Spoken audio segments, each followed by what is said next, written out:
Today I'm cutting some cement board. It's hardy board siding. I'm using it for the fascia and the soffit. It just works pretty nice because the paint doesn't really absorb a lot like it would into wood. And then this down here in North Carolina and certain states will keep the carpenter bees from burrowing in. So what I've done here, it's like a lot of things, it's just a first. This is a 12-foot board, so I wanted something for it to follow on the way through. So I took a board I had laying around and put a couple screws in it. It's held here and here, and down here this is the crate that my front door is sitting on, so I just took it apart and used it. Put a couple screws in here, and that will help support the board as I'm cutting it. The cement board was lifting up as I was trying to feed it through there, so I came up with this idea.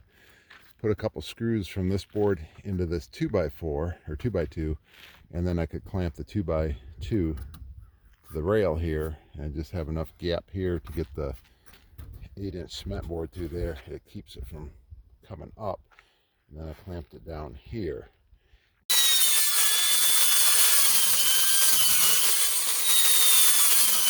Changed things up a little. The saw blade was having the cement board bounce up and down a little bit because I had a 1/2-inch board in here.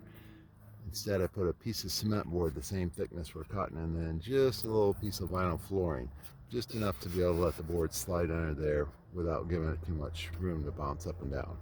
So I don't do this for a living, obviously. There's probably different ways to do it, but this is just working for me. And same, I think you could have a sawhorse down there, but it's like not going to build another house after this. So this is just kind of using what I got and saving money.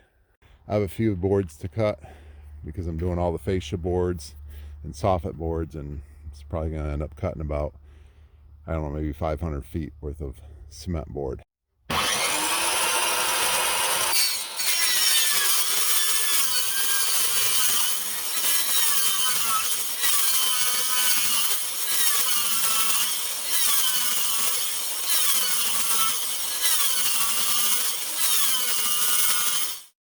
I'm going to show you how to pick up the cement board by yourself without snapping it. I've done this a lot with 4x8 sheets, and the idea is don't pick it up like this, roll it up like this,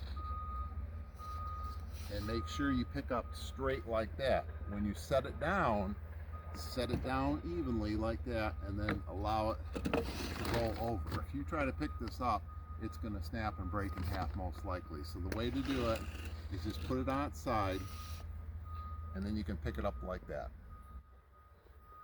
Set it down like that. When I'm doing these 12-foot boards, they tend to want to snap, so you try to keep your arm's length, and I make it rest on the table saw. It will usually support itself 4 to 6 feet, so if you can do that, you're not going to snap in half. So I will be somewhat this far away, and then as it goes that way, it's going to be supported by the board. So you could also put a table right here to support if you wanted to, if you don't have as long as arm as I do.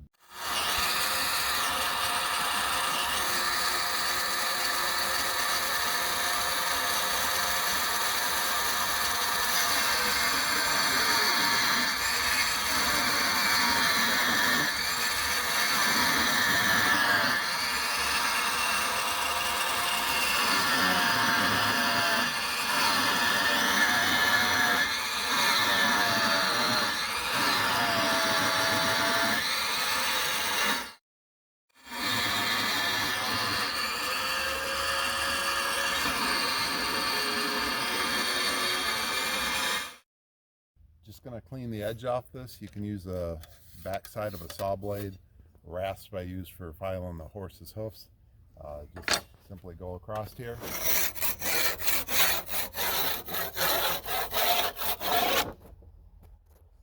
It takes it off really nice, and if you want to clean it up a little bit more,